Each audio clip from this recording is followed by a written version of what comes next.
The long title for this episode is called Why I Devoted 15 Episodes to Upbranding and How You Can Find Time to Implement What You've Learned. Lots more today on Brand for Good.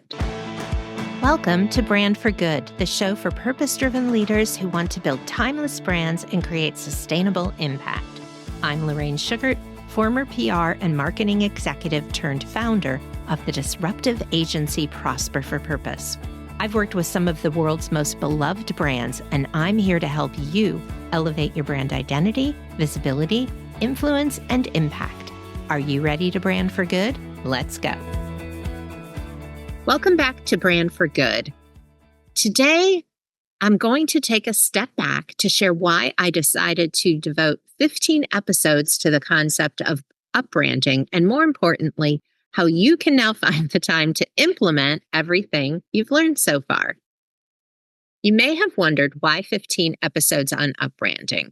Well, for me, branding isn't just a buzzword. It's the most powerful way to elevate your identity, influence, and impact. And I really believed that dedicating a series of episodes to this concept would help you dig deeper into each step, giving you the tools and strategy and really step-by-step plan to build a brand that truly reflects your purpose. Now, this is all about identity, and I just want to make a note that branding is much more than that. It's what you say and put out in the world about yourself, and then how you fulfill that brand promise.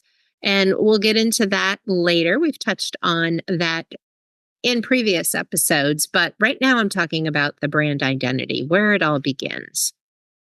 I've always believed that the best way to make an impact is to solve problems, write about solutions, and share those ideas with others.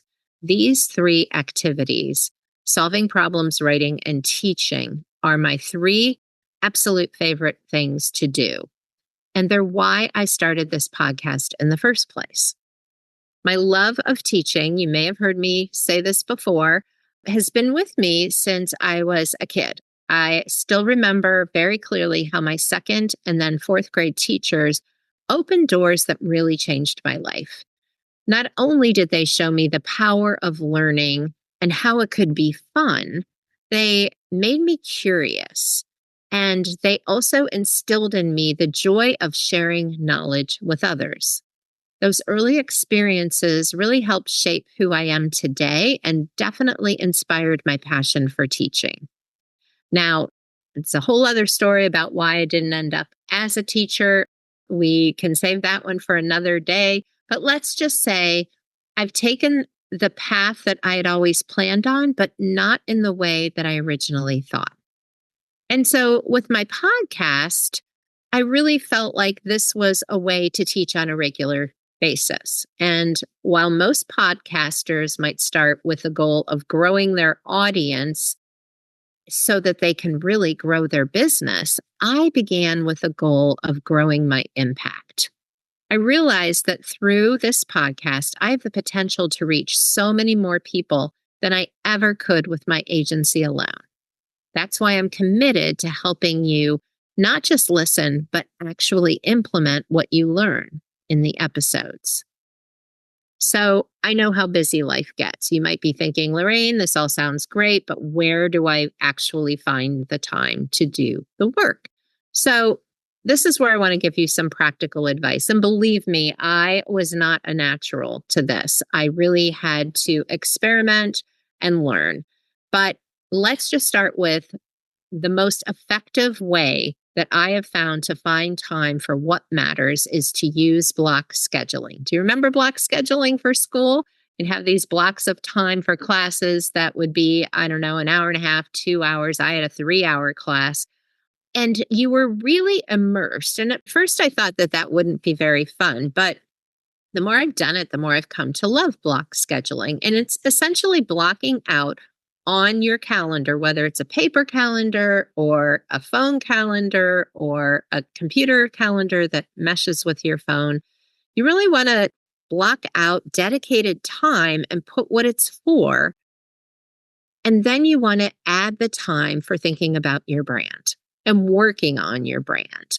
You don't need to find hours upon hours all at once. Just an hour here or there can make a huge difference. So I did this when I started podcasting. I didn't know when I was going to fit one more thing in. And podcasting takes time. You lay out your kind of high level points that you want to make, have an outline. Sometimes I develop that more than others. You can probably tell.